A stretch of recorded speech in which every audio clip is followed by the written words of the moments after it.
Okay. Good morning, everyone in this time zone. Good afternoon, those following from Europe, and good evening to those awake, sadly, in Asia at the moment. Welcome back to the Peterson Institute for International Economics. I'm the Institute's president, Adam Posen, and we are very happy to be bringing you an important discussion today by Olivier Blanchard and Jean Pisani-Ferry of their joint work with Thomas Philippon of NYU. I'm reading the title exactly. A new policy toolkit is needed as countries exit COVID-19 lockdowns. We've just published their new policy brief, and today's event is to have them discuss their recommendations and analysis. Clearly, they are not epidemiologists, brilliant as they are not forecasting when the safety is to move from lockdown to opening. But they are in the best spirit, as they've always done, and as policy economists at PIIE, trying to think ahead to what is the next challenge, and particularly the balance when we know that it's not going to be about just saving jobs and just preventing collapse, as has been the right priority, but how to balance that with the restructuring that will happen in the economy and that must happen going forward, in part because of the changes produced in response to COVID-19. We're delighted to have Jean Pisani-Ferry with us, who'll be speaking first this morning and presenting the results. Jean has joined us now as a non-resident senior fellow for the last 6 months after a long association with the Institute as the founding president, founding director of Bruegel in Europe. Of course, as a major part of the initial package of policies, President Macron in France came from Jean's pen, and Jean has been a significant contributor to European economic policy debates for years. He also is the Tommaso Padoa-Schioppa Chair at the European University Institute in Florence. Joining him on this stage, this virtual stage, is Olivier Blanchard, the C. Fred Bergston Senior Fellow at the Peterson Institute. Olivier, of course, was economic counselor and director of the research department at the IMF for 7 years, and he remains the Robert M. Solow Professor of Economics Emeritus at MIT, and he is the guiding light of applied macro for most of us. So let me turn it now over to Jean. Thank you very much for joining us today. Thank you, Adam. Good morning or good afternoon or good evening, everyone. Thank you for the introduction. So the paper deals with a simple question, which is, we had during the lockdown fairly similar policy tools in place in various countries to deal with this very unusual shock. Now the lockdown has ended or is ending. And the question we're asking is, how should the policy toolkit be adapted? We're not going to deal with demand-side policy. We're going to say simply that demand-side policies have to play their role in full. We're assuming implicitly that they will do so, but we're concentrating on the instrument that should substitute or complement the existing schemes. So the schemes that aimed at protecting firms and workers in various ways. There were, for workers, there were furlough schemes in Europe. There was a special unemployment benefit in the US. In all countries, we had for firms tax deferrals, loans, grants. The plumbing was different. The generosity was a bit different, but the philosophy was the same. It was a philosophy of freezing the economy as it was before the shock in order to be able to unfreeze it after the shock. But as the lockdown is ending, there are a series of new questions arising. How companies will restart, how many workers will be brought back to work, and how to make sure they are brought back to work if possible. Some sector will have to shrink, some others will have to expand. And all that is taking place in a very uncertain, difficult environment with unemployment very high or very quickly rising, leverage, profitability is down, uncertainty is massive. So it's not the sort of very simple V-shaped type of shock that we, or some of us expected as we entered the lockdown. It's a more messy environment. And the question is what to do in this messy environment. We think in general that policy should be setting the incentive right. It should avoid ad hoc interventions, multiple specific, firm specific, sector specific, unprincipled interventions. It should be based on sound principles, which is to promote reopening and jobs, to balance protection and reallocation, and to prevent avoidable bankruptcies. So something that keeps some of the philosophy of the freeze, don't do too much harm to your economy, but move towards looking forward to changes and not preventing changes if they're needed. The fiscal resources are not infinite. The administrative capacity is not infinite. So there's also the question of how to make use of limited resources in this type of environment. So again, we're aiming at. Jean, do you want to present your slides or not? Or you just talking? No, because we don't see your slides. You're not seeing the slides? No, we see you, which is very nice, but it's. Okay, I'm sorry. I thought, okay, good point. Oops.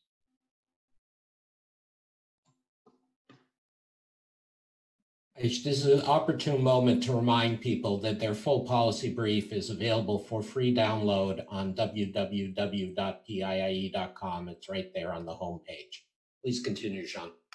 Okay, so you're seeing the slides now, right? Yes. Yeah. Yes. Okay. So the proposal in a nutshell. So we're arguing in favor of two new temporary instruments. One is sector-specific wage subsidies. So to deal especially with temporary productivity shocks, to favor reopening and jobs, we think that in principle, there should be wage subsidies that help temporarily firms cope with those shocks while favoring rehiring, while favoring moving workers back to full activity. And I'll go back to it in a minute. The second is a special debt restructuring procedure for SMEs that will cope with the shock incurred by those firms, the fact that they are exiting this crisis more leveraged, in some cases excessively leveraged, in a situation where short-term outlook for profitability can be significantly reduced. Even though firms are viable in the long term, they may not be solvent because of this excess debt. And so we think that since we are going to be dealing with mass problem of many firms being in this situation, there needs to be a contractual approach that's not going to rely on the government deciding which firm has or has not the capacity to survive. A contractual approach that would, without hands-on involvement of government, be providing the banks, which are the principal creditors, the right incentive to decide whether to close down or whether to restructure the debt of a particular company. So government being a creditor of those companies because of the guarantees, because of the tax deferrals, can speak as a creditor, but we think that the government should speak as a creditor that also takes care of the social value of the firm and the general economic interest, not simply as a private creditor. So those are the two proposals. Let me start with the measure taken, and I can be quick on that because I don't think that the core of what we want to discuss. For workers, as said, we had different approaches in the US and in Europe.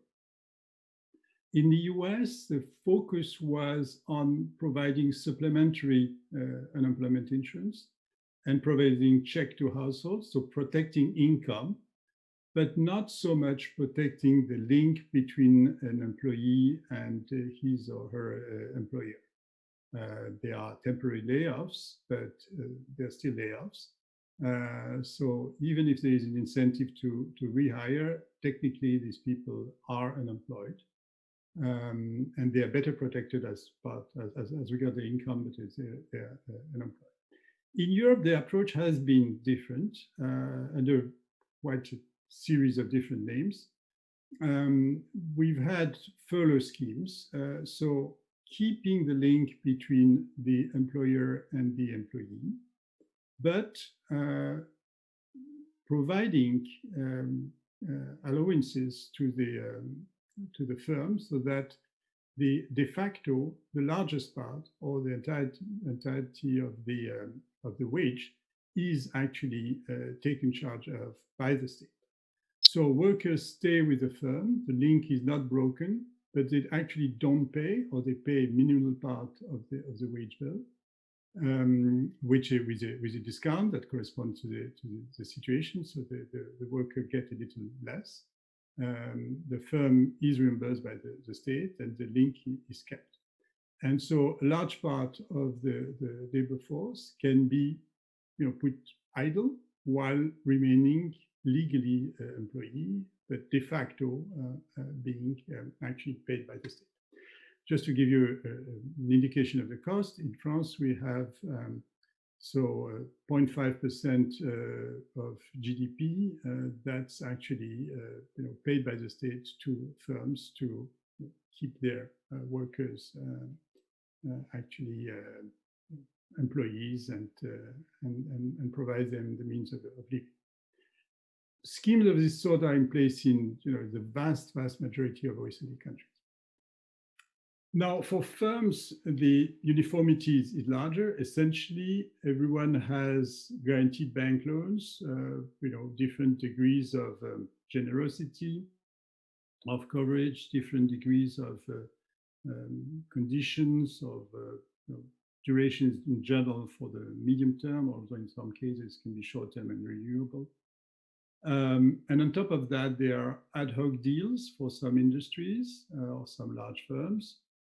That's not the focus of what we want to discuss. And there are, as I said, tax and social insurance contribution deferrals or even cancellation for very small firms. And this results in significant claims of the states on firms.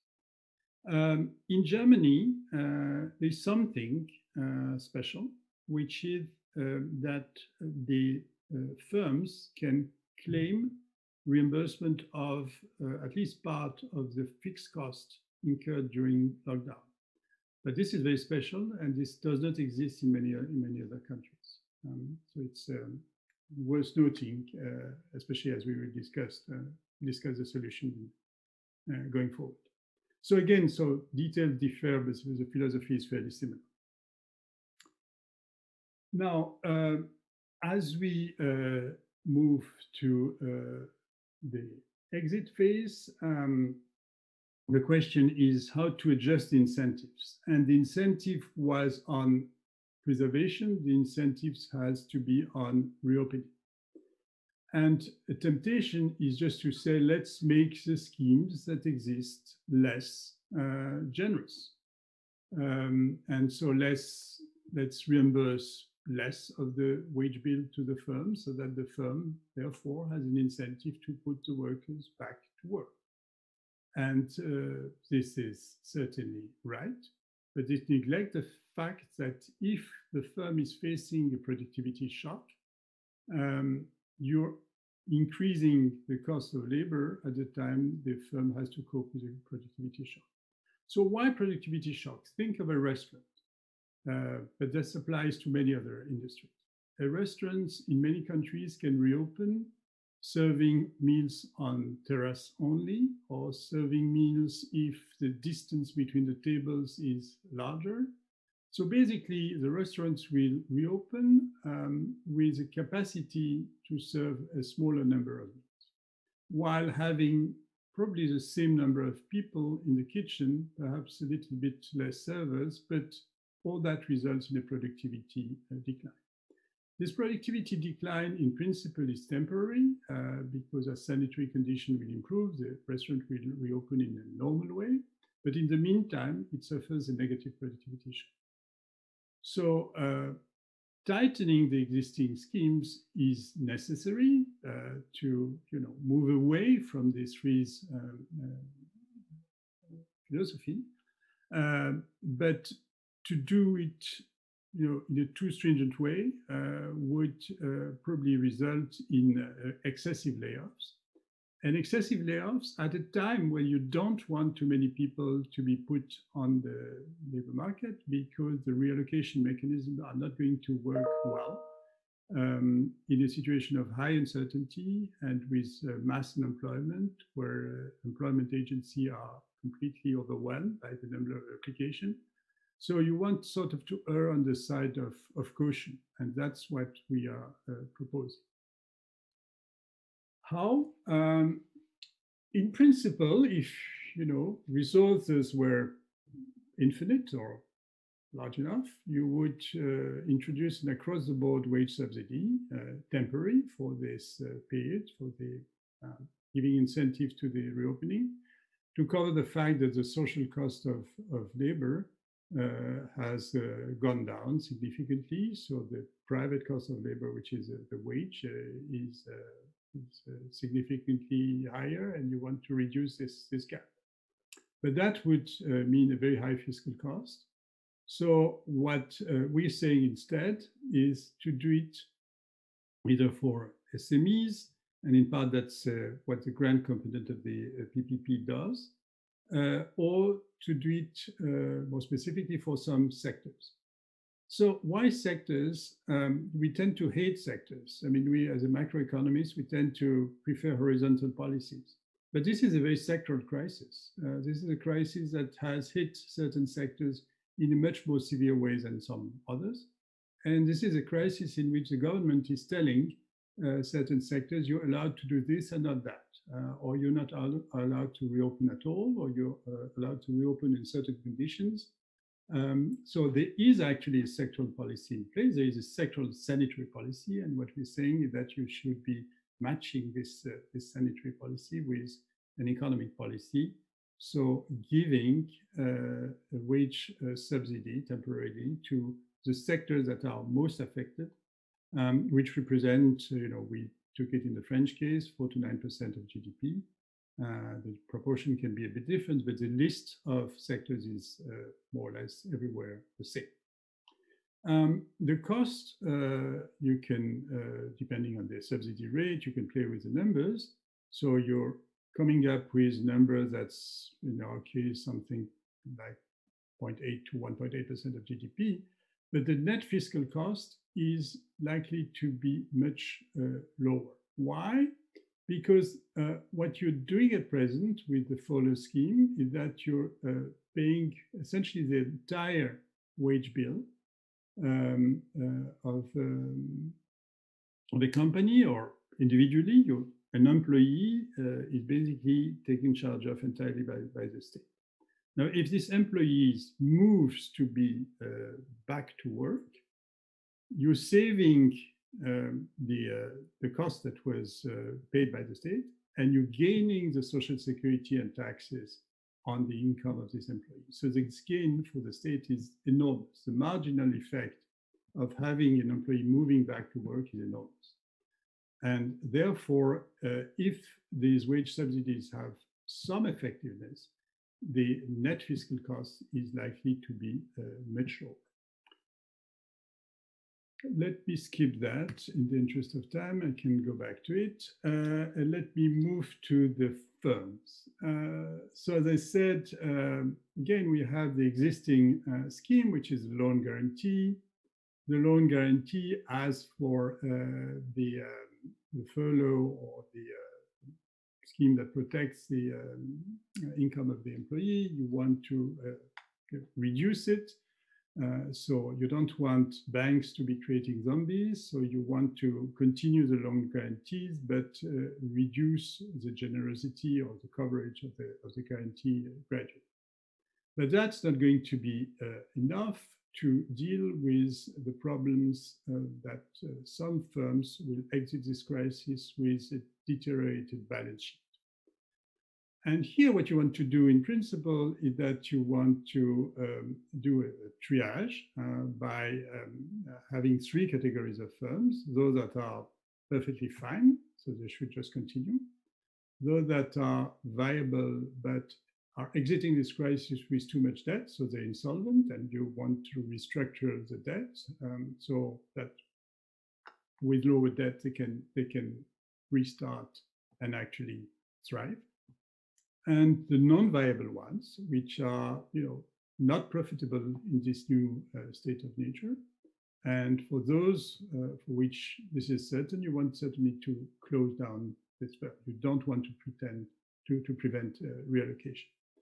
The problem is that to do this triage, you need to take individual decisions, and you need to take individual decisions on very small firms and a very large number of very small firms. And the state doesn't have the administrative capacity to do so. It's not its business, and even if it had some capacity, it would be overwhelmed. At the same time, the private creditors, the banks, may not take the right decision because they will be basing the decision in principle on the private value of the creditor, disregarding the fact that in this type of situation, the social value of a firm can be different, can be higher than its private value. You don't want this temporary shock to result in closing down too many companies that are viable in the future if they are getting some debt reduction. So you need to find a way out of this dilemma. And the way out of this dilemma is the following: not to go through the usual procedure because they will be overwhelmed, but to have a contract with the banks. The banks, they are the institution that know the most about SMEs. At least they know much better than the state. So the state could define a rule, a precise rule, telling the banks, you're going to take the decision. You as a creditor, you're going to decide whether to restructure or to close down a firm that is in difficulty. But let it be clear, the state as a creditor, if you decide to take the firm to bankruptcy, the state is going to defend its interests. It has some senior claims. The claims that are the tax claims, they are senior. It has some pari passu claims with the guarantees. So it's going to defend its interest as a creditor. Now, if you accept to take a haircut on your claims, then the state will go along. You're taking the decision. The state is not going to take any micro decision. But you, banker, if you're deciding that this firm is viable after a restructuring, the state will go along and it will do even more. It will take a higher haircut than the haircut taken by the bank. And that's to reflect the fact that it attaches value to the survival of the firm because of its social value. So you know that there is a continuation premium, and that this continuation premium is what the state gives in order to limit the bankruptcies to what is unavoidable, to what is necessary, and to, at the same time, prevent the bankruptcy of viable firms. So there would be one decision maker, not two. There wouldn't be, individual decisions taken by bureaucrats, and that's the way it should work. We're also discussing the paper whether some of those claims could be state claims could be transformed into some form of quasi-equity, but that's a minor point.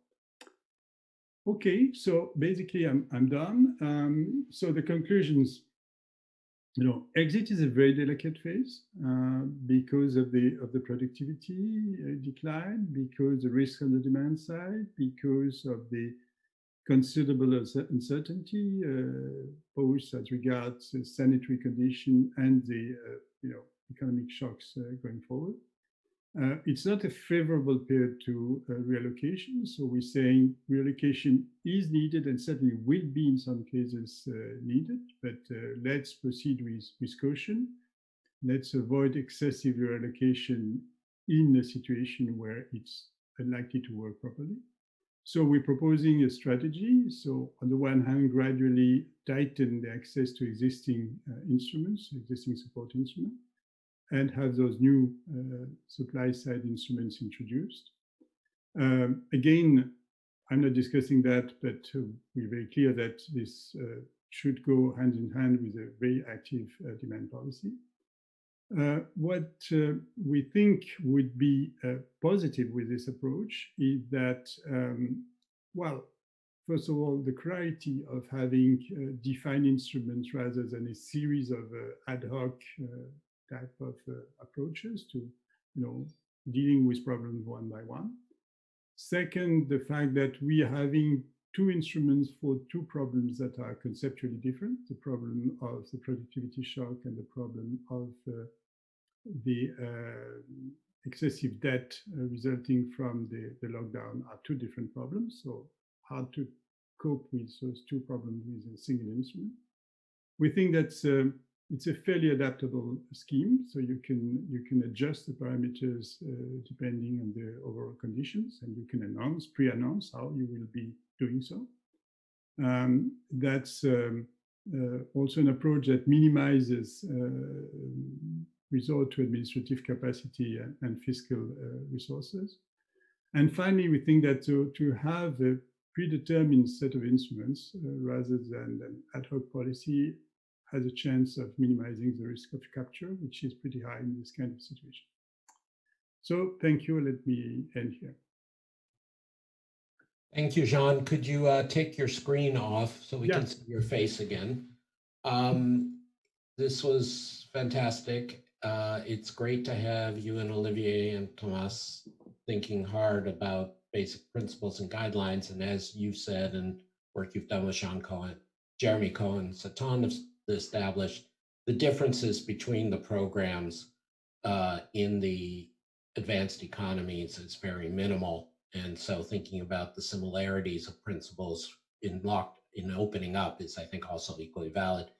Before I turn to our group for hands raised, and preferably by the Zoom chat feature,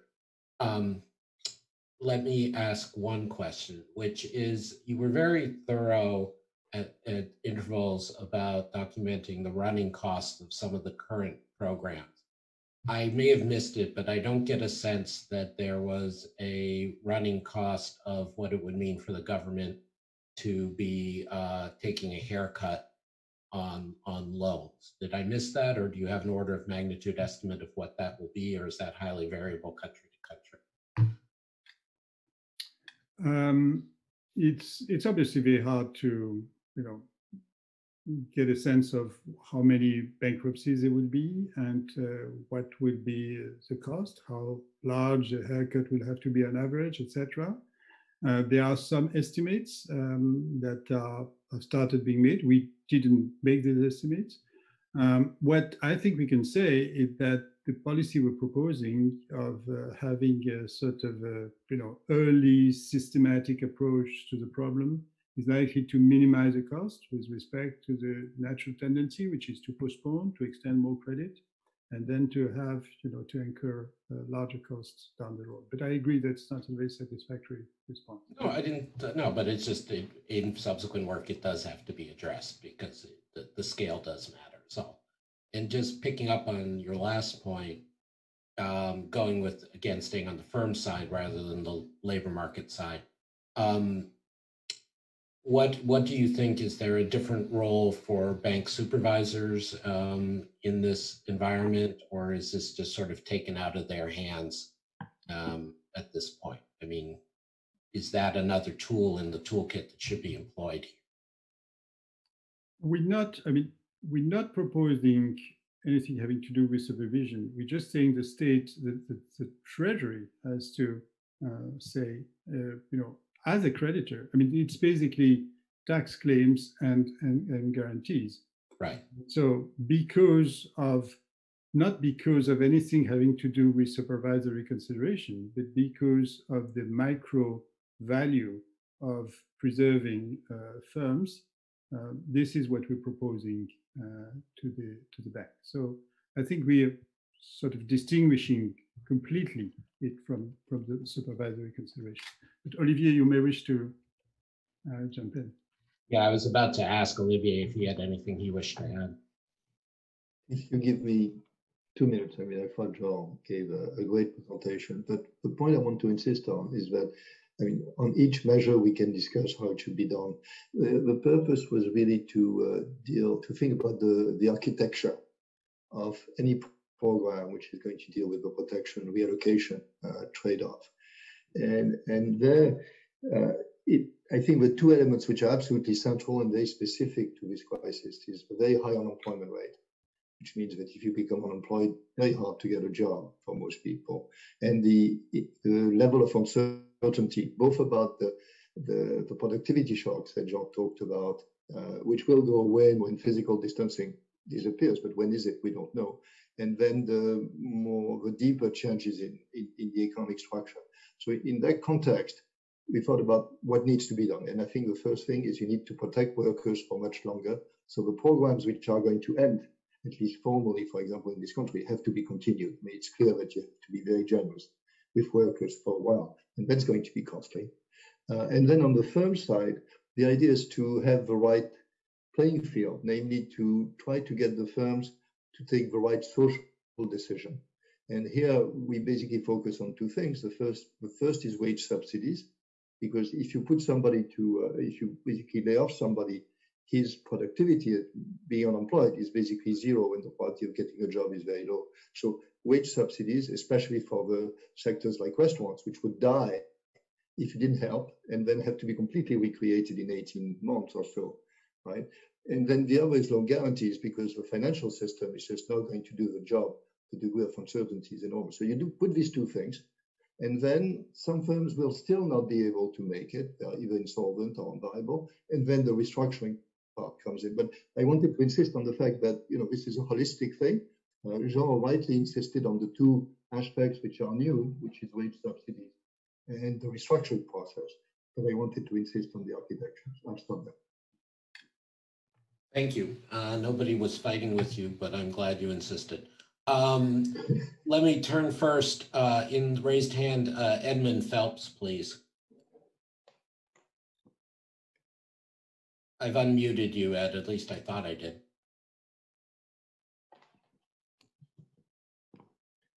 I keep hitting unmute, it's not letting me. Jessica, could you please unmute Professor Phelps? There we go. Okay, sorry. Thank you, Adam. Jean, that was absolutely brilliant, stunning. I have one very short comment and one very short question. My comment is, in the US, I'm not sure that we have the competence to execute all this. It sounds very difficult, very hard. My question is this: do you have any idea what the fiscal deficit will be as a result of all this? I don't have an antipathy towards all public debts. I can assure you of that, but I don't regard the public debt as absolutely costless. And I wonder whether we will be running into some problem in that respect. John? Yeah, I can take it, but perhaps Olivier wants to go. Okay, Olivier. I'll go first and then Jean will say something. I think the administrative aspects are essential, and I'm struck at the difference between Europe and the US in that respect. So the partial unemployment scheme that has been used in Europe is both a good idea and it has worked infinitely better than the distribution of unemployment benefits in the US. I have the sense that part of the reason we have in the US lifted the lockdown too early, I think there's no doubt in my mind, came from the fact that many people had not received the unemployment checks or the household checks. In France, in Europe in general, it has been done much better. I think we have to be very aware of the administrative constraints. Now, in the new phase, the issue is going to be, I think, on bankruptcies, on insolvability, and using the usual methods is going to create a complete mess. And that's why we insisted on these methods that maybe will simplify the process. On that, Ned, you may know my views, which is I don't think that is a catastrophe, but I surely worry about that as well. I think that the levels of debt are going to be high. I've concluded in other work that we can probably sustain them. So money is not free. But at this stage, it seems to me when we think about the trade-off between protecting workers now with unemployment benefits or having a bit more debt, it's still at the margin. The thing to do is not to decrease the generosity of unemployment benefit, except when it's excessive, which is in some places in the US. The priority should still be on spending, but being aware that there is probably some long-run cost, not catastrophic, as you know, I believe, but it's fair. Rather than have rather than have you go, we have a lot of questions, so I'd prefer to just keep it moving. I'm going to alternate between the Q&A and the people raising hands. From the Q&A, Rich Miller of Bloomberg asks, given the institutional and other factors already in place, which reason the US or Europe is better positioned to hew to the policy principles you lay out in your paper for the unfreezing of economies? This obviously independently goes down much the same road Ned Phelps did. Jean, do you want to say a few words about that? Yeah, I mean the things have started moving. I mean, you have plans here and there. You have sectoral plans. You have decisions have taken. I think it's still time to sort of put some general ideas that obviously when they go into practice, it's going to be adapted. But I'm struck by the fact that government had a relatively clear idea of what they wanted to do in the lockdown phase. The question of what should be done in this exit phase is much more uncertain. We're having among economists a big debate on the extent to which we should push for reallocation. Some people say, "Oh, this is a change that's introducing irreversible." Change in the structure of the economy, so reallocation shouldn't be prevented. Some other people are saying no. Some of the businesses would restart exactly in the same way they did before when the sanitary crisis is over, and governments are essentially running after problems to fix problems as they arise.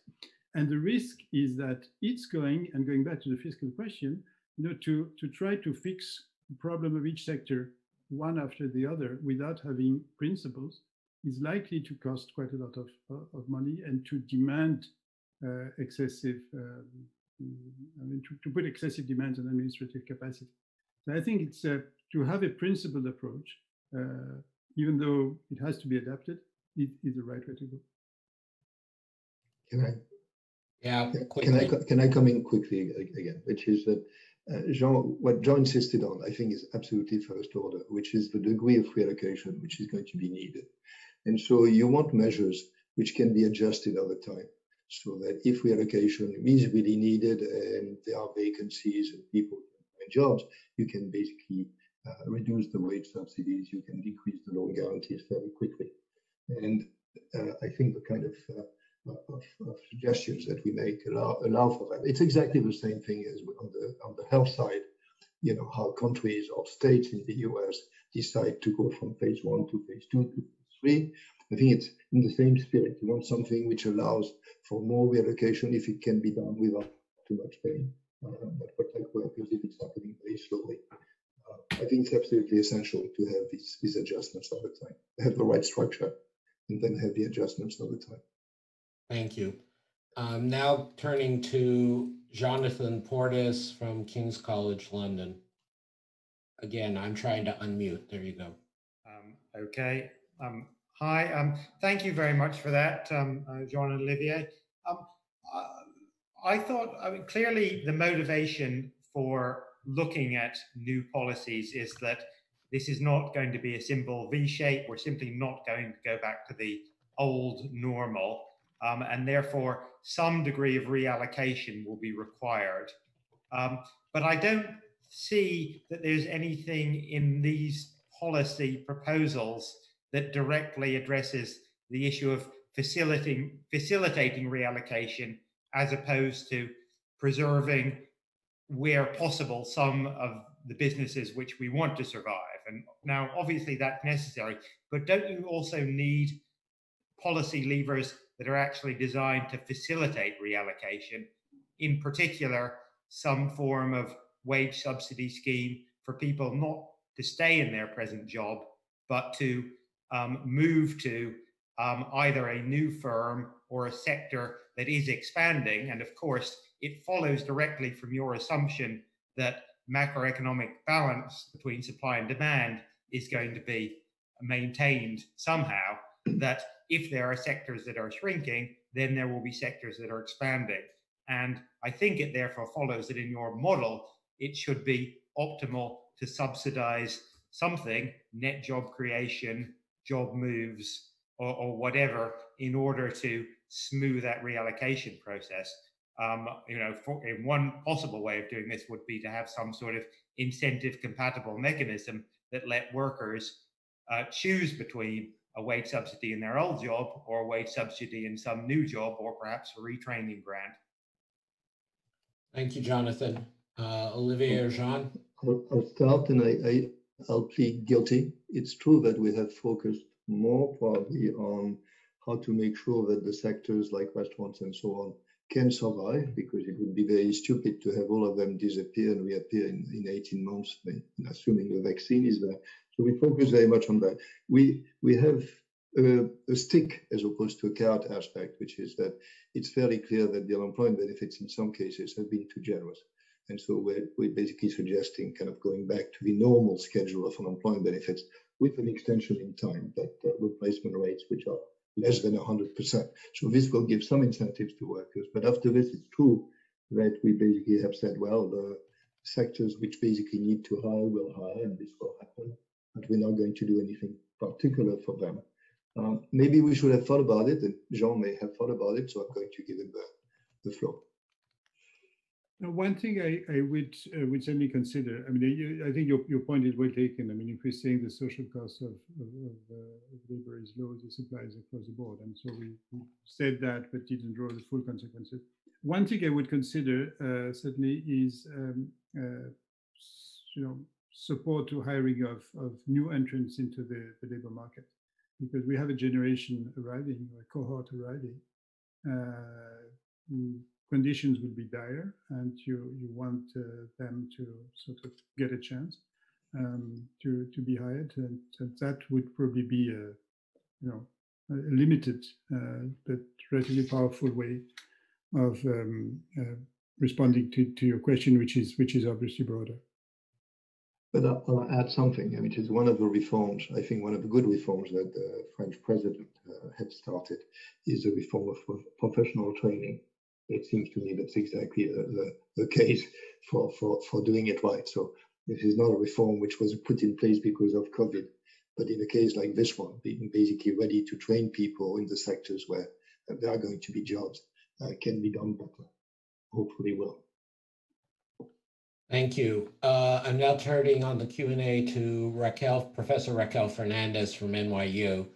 She writes, do you think that these policies should be modified in any way to deal with the possibility of a second lockdown in the next 6 months?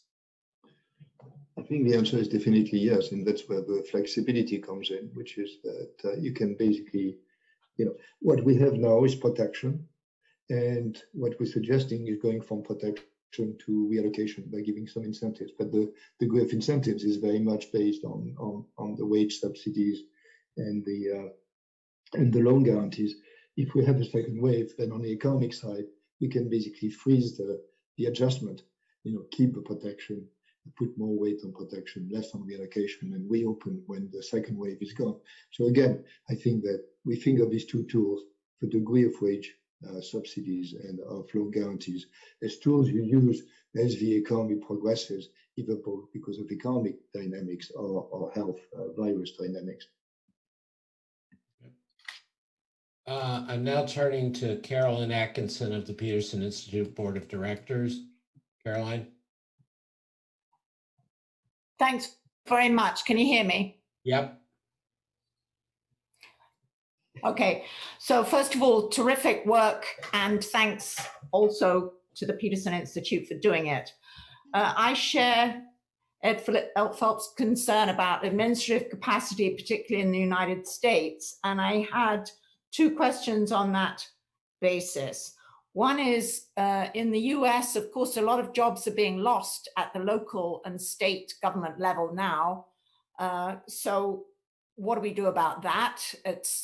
That would be a strange set of jobs to subsidize directly, but maybe that should be an additional piece for the US through federal grants. And then the other point is that we discovered with the PPP program here that many small, very small businesses do not have banking relationships.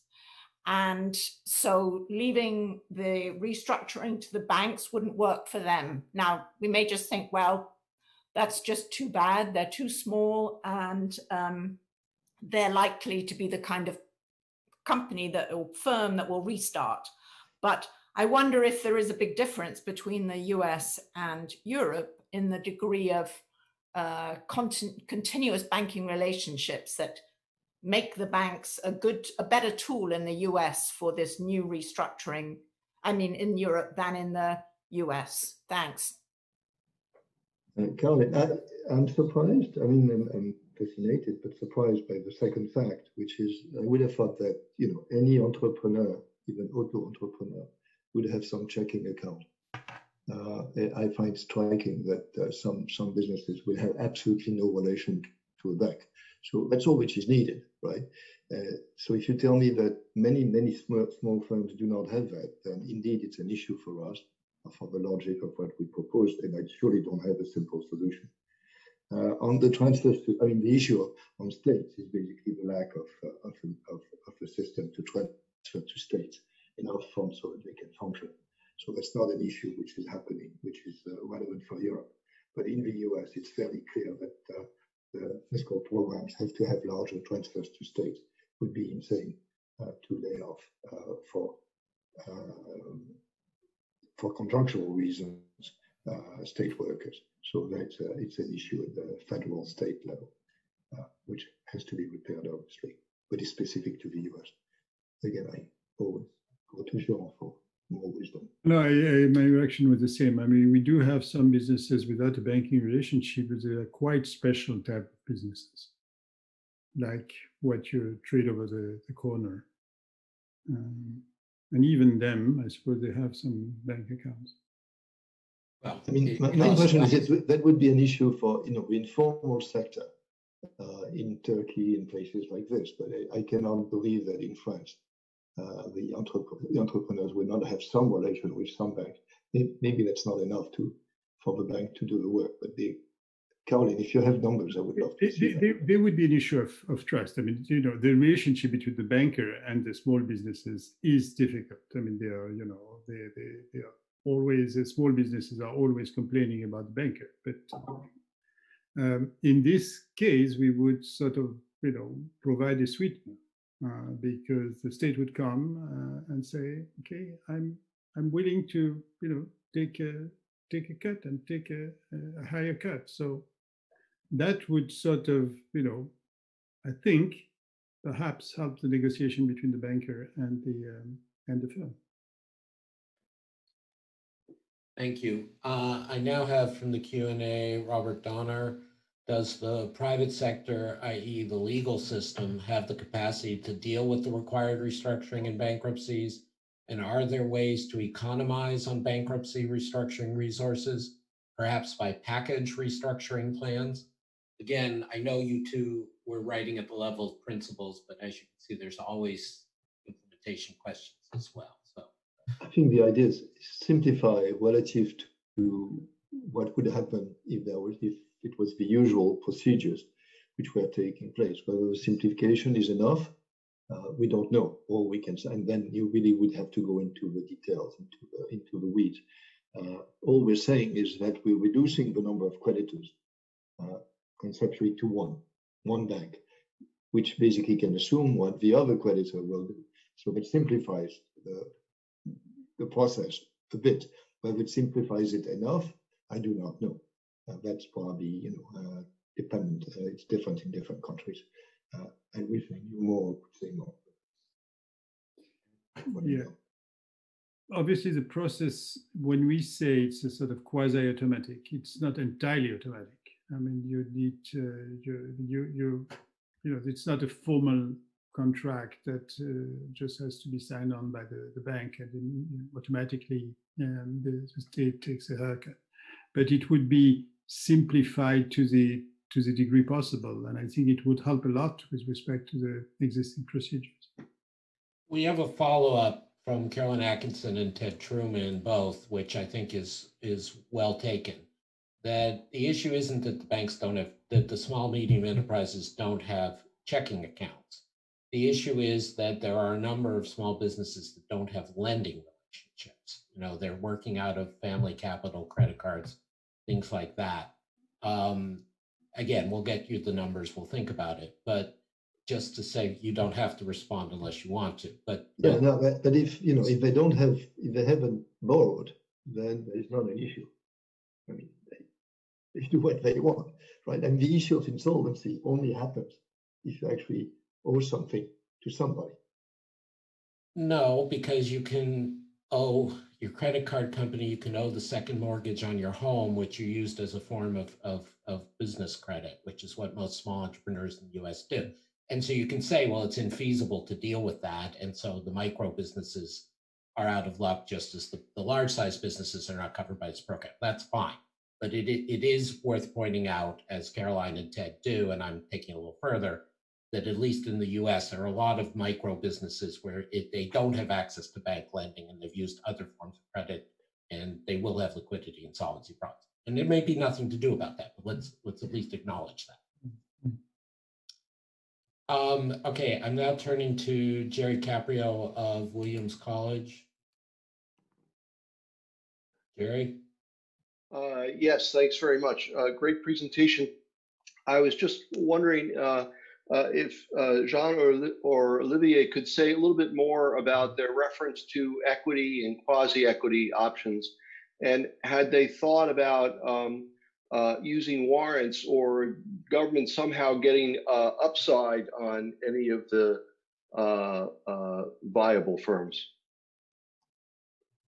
So again, I'll start, but Jean will add whatever. The context is there are many things the state can do to help restructuring. One thing it can do is basically, something which is fairly standard, is to become an equity holder rather than debt holder. Now that's possible when a firm is publicly owned, and then you can actually get equity. And that happens with medium-sized or large firms. That's clearly not a possibility for SMEs.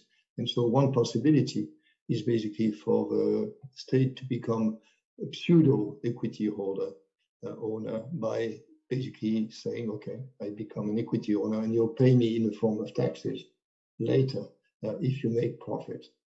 And that seems to be something which can be done. However, there are issues with this, which is for the state to do this, very often it would turn from being a senior creditor when it's a tax deferral to an equity holder, which is not as attractive.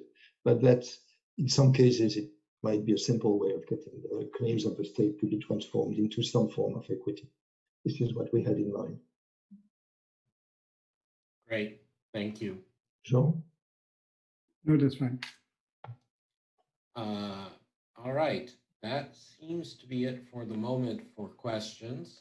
This is obviously a very rich topic and is a profound rethink. Going once to either Q&A. Yes, Richard Portis of London Business School, please. I've unmuted you, at least I've tried. Richard, stop touching the button. You getting me now? We are. Very good. I want to insist on some of the practical difficulties here. Sorry, Richard, you should unmute something because there's an echo. All right, let's see whether this is going to work. Can you hear me now? Yes, thank you. No, you're not hearing me now. Yes, we are. Let's try again. You're hearing me now? Yes. Yes. Yes. All right.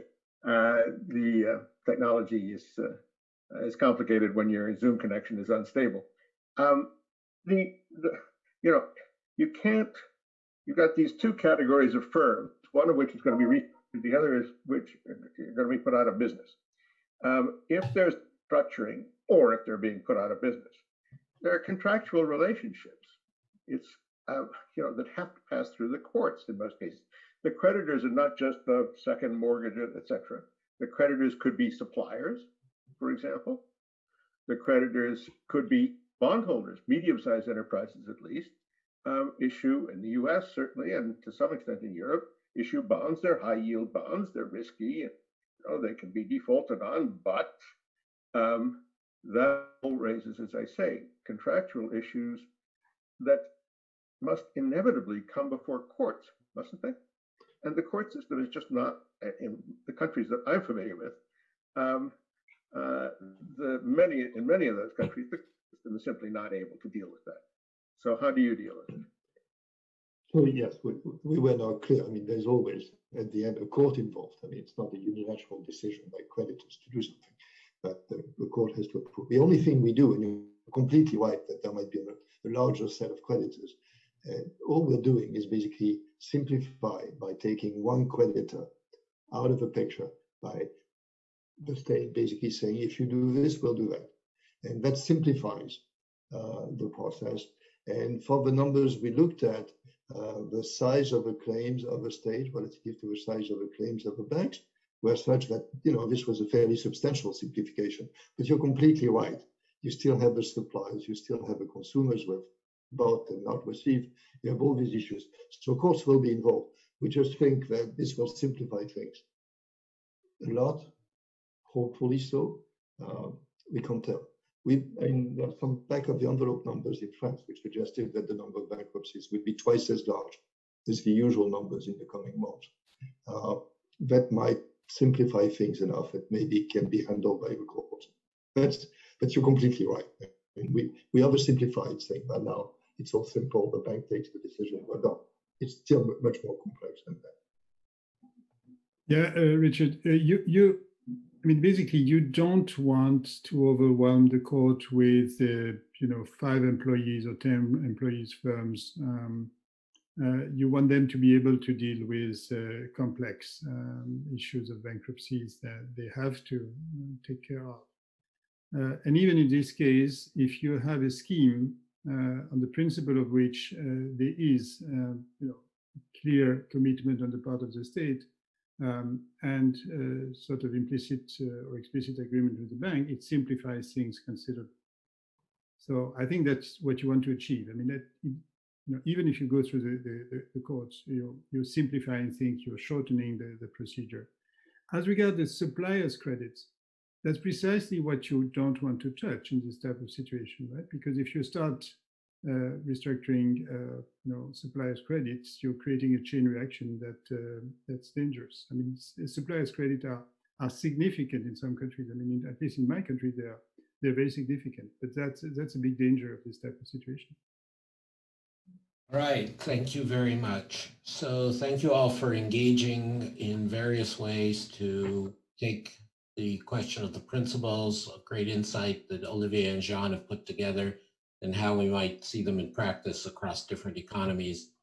I will not insist, but I will repeat the main points that Jean and Olivier, I think, have profoundly put forward, that the combination of productivity and demand shocks and sectoral restructuring require a new set of tools, that you have a labor market issue in a time of high unemployment and temporarily, we hope, diminished productivity, and you have a firm reallocation problem, and they have broadly suggested a similar program of approach to think about the opening of lockdown as we all thought about going into lockdown.